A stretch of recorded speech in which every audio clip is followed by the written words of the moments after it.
स्नेह बात्माओं, आज हम द्वितीय वलय की सिद्ध चक्र महामंडल विधान की ओर चल रहे हैं।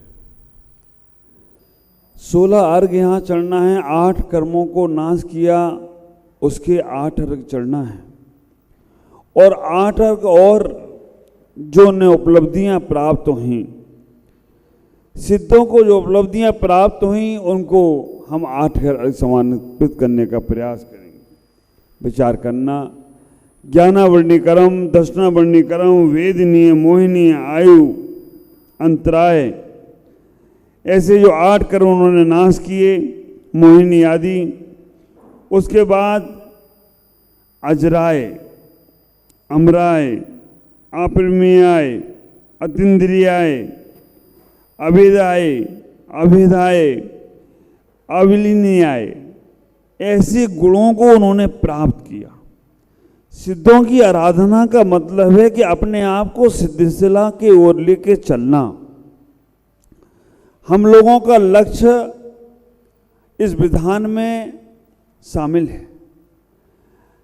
आप इतना ही विचार करना, ये विधान में हम लोगों का लक्ष्य निर्धारित है कि हमें हमारी व्यवस्थाओं को बताने का प्रकरण किया जा रहा है।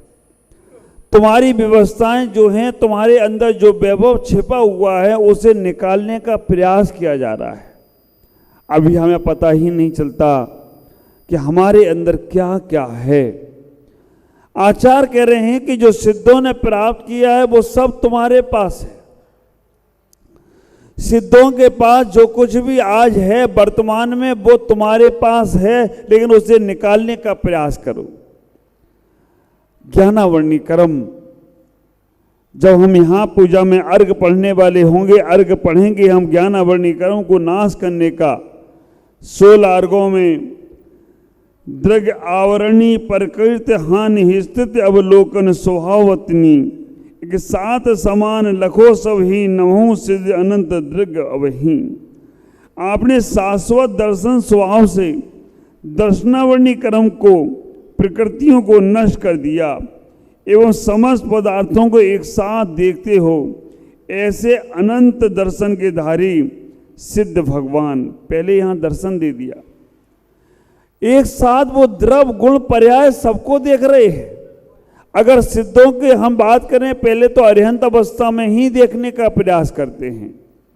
आपने कभी विचार किया, जब मंदिर में जाते हो, भगवान के पीछे भावमंडल लगा हुआ है ना? उसको क्या बोलते हैं? भावमंडल। उस भावमंडल में आपके 7 भाव दिखते हैं। 7 भाव, 3 अतीत के, 3 भविष्य के और 1 वर्तमान का। 7 भाव उसमें दिखते हैं। भगवान का भावमंडल तुम्हारे भवों को दर्शाता है और तुम्हारा आभामंडल तुम्हारे वर्तमान को दर्शाता है। वो भावमंडल तुम्हारे अतीत और भविष्य और वर्तमान तीनों को दर्शा रहा है।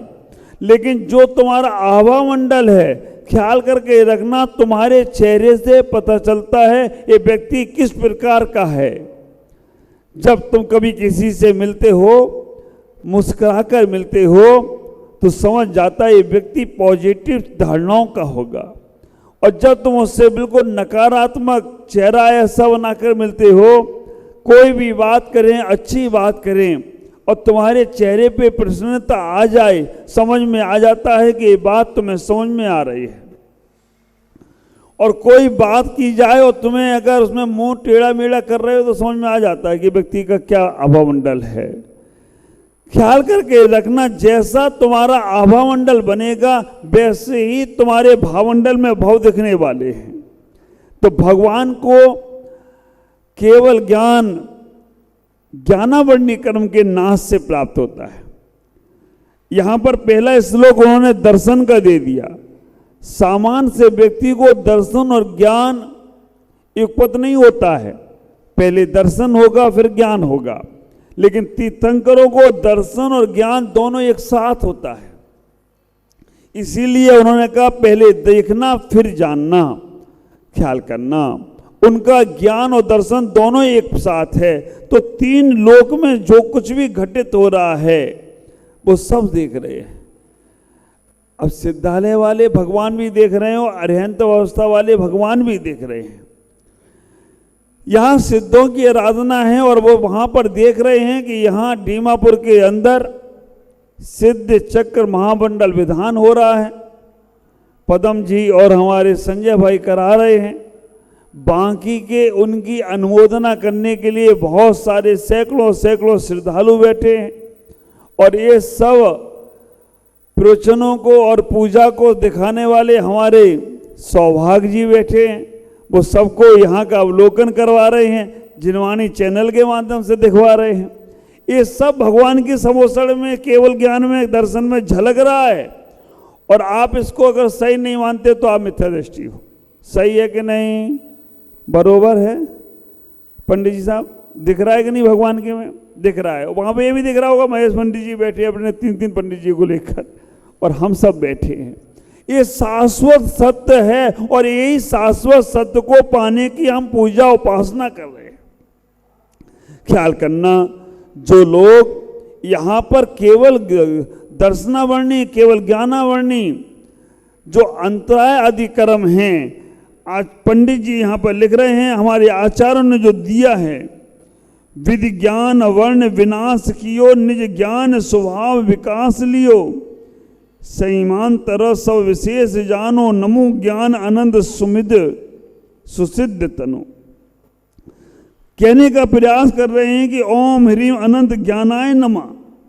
अनंत ज्ञानाय का मतलब है जिन्होंने ज्ञानावर्णी कर्म का नाश करके अपना स्वाभाविक ज्ञान गुण को प्राप्त किया है।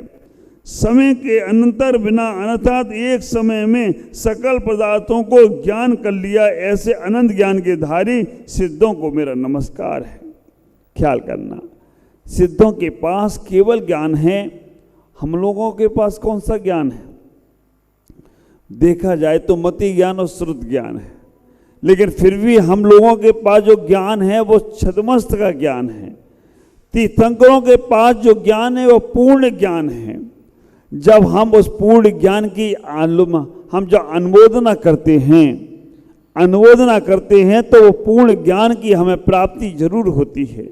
विचार करना, अभी आएगा आगे कर्म ध्यान विधान, तब मैं ज्ञान के संबंध में, 8 कर्मों के संबंध में विशेष आपसे चर्चा करूंगा। आप ख्याल करके रखना, भगवान ने वहाँ पर जब वेदनीय कर्म को नाश किया, दर्शनावर्णी को नाश किया तो अनंत दर्शन प्राप्त हुआ, ज्ञानावर्णी को नाश किया तो अनंत ज्ञान प्राप्त हुआ, और जब वेदनीय कर्म को प्राप्त किया अतुल वीर प्राप्त हुआ अंतराय कर्म के नाश से।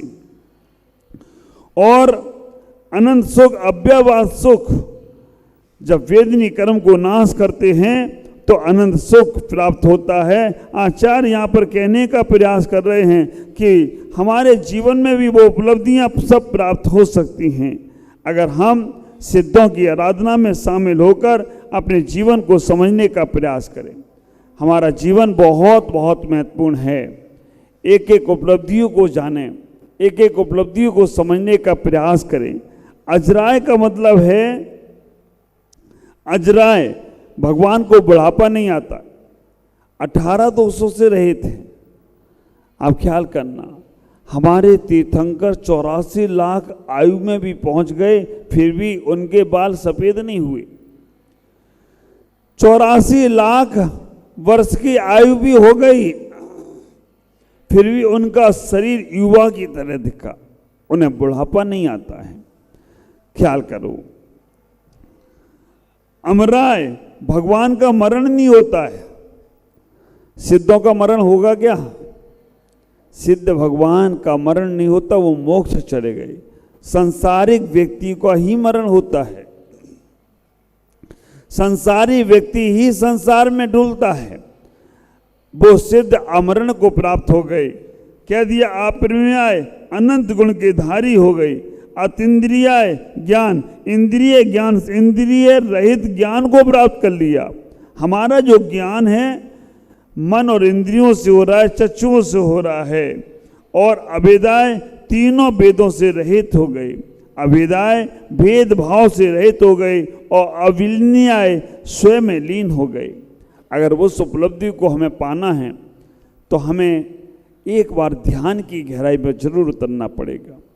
सिद्ध चक्र महामंडल विधान जो हमारा यहाँ चल रहा है, उस विधान के मारना को आप देखिएगा पूरा का पूरा, और इस मारना को अपने अंदर एक बार ध्यान के माध्यम से विराजमान करो। समय मिलेगा तो पूर्ण रूप से कराऊंगा, लेकिन फिर भी एक बार आप अपने शरीर में गर्दन से लेकर नाभि तक इस मारना की स्थापना करने का प्रयास करो। हम जब वहाँ पर 8 वलय बने हुए हैं, पहला वलय यहाँ पर हम बिल्कुल देखते हैं, नाभि के पास बनाने का प्रयास करें। दूसरा वलय उसके और एक घेरा बनाते बनाते बनाते 8 वलय यहाँ बनेंगे, नाभि से लेकर गर्दन तक। और वहाँ पर जब हम सिद्धों की आराधना करेंगे, एक एक अक्षर का उच्चारण करेंगे, एक एक अक्षर की स्थापना करेंगे, तो आप जब कभी ध्यान में बैठेंगे, ज्ञान की गहराई में बैठेंगे, तो आप अपने अंदर को सिद्धों की आराधना को अपने अंदर समाहित करते चले जाएंगे। यहाँ पर हम अपने जीवन में इतना ही विचार करें, इतना ही सोचने का प्रयास करें कि उन सिद्धों की आराधनाओं के लिए हमें अपने जीवन में बहुत कम समय मिला है। हमारे तीर्थंकरों पे बहुत सारा समय था। ख्याल करो, हमारे आचार्य कुंदकुंद स्वामी समय सार ग्रंथ के अंदर कहते हैं, संसार की वस्तुएं सारी सुलभ हैं, ये तत्सुलंबो न सुलंबो वितही, काम भोग वंद कहा ये तत्सुलंबो न सुलंबो वितही। आचार्य कहने का प्रयास करते हैं, संसार की सारी वस्तुएं हैं, बहुत सुलभ हैं, ये बहुत बार तुम्हें मिलेंगी। आचार्य कह रहे हैं कि बंदित्व सब सिद्धे दो मचल मणो वयम गई पत्ते, बोक्षामी समय पाहोड़ मिणमो सो केवली भरदम। बंदित्व सब सिद्धों को मैं नमस्कार करता हूँ। कैसे हैं वो सिद्ध? ध्रुव हैं, अचल हैं, अनुपम हैं, गतियों से रहित हैं। और तो और ऐसे सिद्ध भगवान के संबंध में श्रुत केवली के अनुसार मैं कहने का प्रयास कर रहा हूँ। इतना ही विचार करो। उन सिद्धों की आराधना के लिए हमें अपने शरीर के 3 हिस्से करना है। हमें अपने शरीर के 3 हिस्से करना है। एक करना है द्रव शरीर, एक करना है भाव शरीर, और एक करना है 9 कर्म शरीर। 3 हिस्से अपने शरीर के करना है, द्रव कर्म, भाव कर्म और 9 कर्म। हमें द्रव कर्म भी दिख नहीं रहे हैं, हमें भाव कर्म भी दिख नहीं रहे हैं, हमें केवल 9 कर्म दिख रहे हैं। जो शरीर तुम्हारा है 9 कर्म का शरीर है, और इस 9 कर्म के शरीर के कारण से ही हम संसार में लगे हुए हैं। अभी आप इस कर्मों को एक बार समझ लो। आप कहते हैं कि महाराज मैं इतना पढ़ता हूं, मुझे ज्ञान नहीं होता है। पढ़ने से ज्ञान होता तो हमारे ख्याल से ऐसे ऐसे पढ़ने वाले बैठे हैं कि दिन रात कीड़े बन गए पुस्तकों के, लेकिन ज्ञान नहीं हो रहा है। ख्याल करना, ज्ञान जब भी होगा तुम्हारे क्षयोपम से होगा। स्कूल में पढ़ाने वाला टीचर सबको पढ़ाता है, लेकिन कोई बच्चा होशियार हो जाता है, कोई बच्चा वहीं का वहीं पढ़ रहता है। पढ़ाया तो सबको एक था, पढ़ा तो सबने एक था। तो हमें ज्ञानावर्णी कर्म का जब क्षयोपम होता है, ये 8 कर्म तुम्हारे जीवन में क्या क्या गुल खिलाते हैं। ज्ञानावर्णी कर्म का उदय होता है तो हमें ज्ञान की प्राप्ति नहीं होती है। क्षयोपम ज्ञान में भी हमारे दोष लगते रहते हैं, आगे आएगा समय। दर्शनावर्णी कर्म का उदय होता है, हमें नींद नहीं आती है अच्छी। हमें दर्शनावर्णी कर्म के उदय में नींद नहीं आती है। जब दर्शनावर्णी कर्म का क्षयोपम बढ़ता है और सातवेदनी का उदय होता है, तब नींद आती है। आंखों की रोशनी कमजोर हो रही है, हाँ, मोबाइल देखने से, टीवी देखने से हो रही है, दर्शनावर्णी कर्म का उदय आ गया है। ख्याल करना, निमित्त कारण तो वो है, लेकिन आप विचार करना, दर्शना वर्णी कर्म का जब उदय आया, आंखों की रोशनी कम होने लगी। और तो और दर्शना वर्णी कर्म का उदय आया, मंदिर गए भगवान के दर्शन के लिए, लेकिन दरवाजे बंद मिल गए। गुरुदेव के पास गए, दरवाजे बंद मिले। कौन से कर्म का उदय है? दर्शना वर्णी कर्म का उदय। पढ़ने से याद नहीं हो रहा है, कौन से कर्म का उदय है? ज्ञानावर्णी कर्म का उदय। दर्शन के लिए जा रहे हैं, विघ्न आ रहे हैं, दर्शनावर्णी कर्म का उदय। तीसरे नंबर पर वेदनीय कर्म। वेदनीय कर्म के संबंध में कहते हैं, तुम्हें सुख और दुख कौन दे रहा है? ख्याल करो, हमारी धारणाएं इतनी मजबूत बन गई हैं, हमारी इच्छा पूरी हो जाती है तो हमें मिलता है कि हमें इस व्यक्ति ने सुख दे दिया, और कोई ने मेरी बात नहीं मानी या किसी ने मुझे उल्टा सीधा कह दिया, इसके कारण से मैं दुखी हो रहा हूं। ये अनादि काल की धारणाओं को तोड़ने का प्रयास करो। संसार में किसी के पास ताकत नहीं है जो तुम्हें सुखी और दुखी कर पाए। हाँ, तुम्हारे कर्मों के पास ताकत है, क्योंकि तुम्हारे कर्म ही तुम्हें, अगर साता वेदनी का उदय है तो ख्याल करके रखना, कोई तुम्हें दुखी कर नहीं सकता, और असाता का उदय है तो तुम्हें कोई सुखी नहीं कर सकता। शाम को आएगी ना मैना सुंदरी, तब वो अपने पिता से क्या कहेगी, वो शाम को सुनना।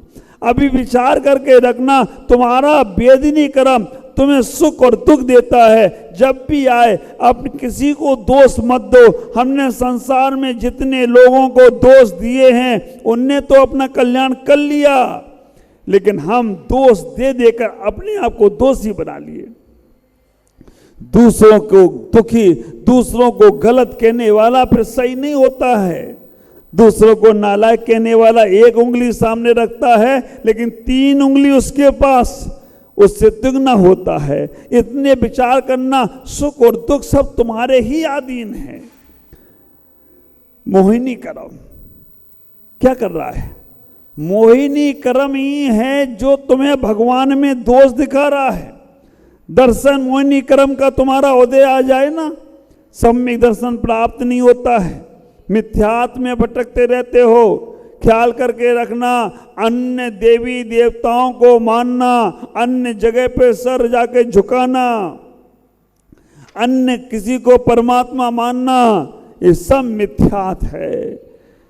इस बार तो बचाया कुछ लोगों की, भाई चलो दीपावली पे सात्विक पूजा करना, लेकिन आपकी धारणाएं इतनी बन चुकी हैं कि यहां नहीं काम हो रहा तो चलो वहां काम होगा, वक्त पड़े तो बाका। बोलो ना, गधे को कहे काका। अगर काम नहीं होता है तो कहीं भी चले जाते हो। ये जैन कुल, जैन धर्म बार बार नहीं मिलेगा। पक्का सिद्धांत इतना मजबूत बना लो। मोहिनी कर्म तुम्हें भटकाता है, लेकिन तुमने अगर मन में संकल्प बना लिया, नहीं हम वीतरागता के अलावा, हम जिनेंद्र के अलावा, हम जैन धर्म के अलावा कहीं अपना ये सर नहीं झुकाएंगे। मैं कहता हूं, अभी तुम्हें मनुष्य पर्याय में थोड़े दुख हो सकते हैं, लेकिन इतना पक्का सिद्धांत बना तो तुम्हें अगला भाव निर्वाण के जैसा प्राप्त हो जाए तो कोई आश्चर्य की बात नहीं है। आज इतना ही, शेष चर्चा कल करेंगे।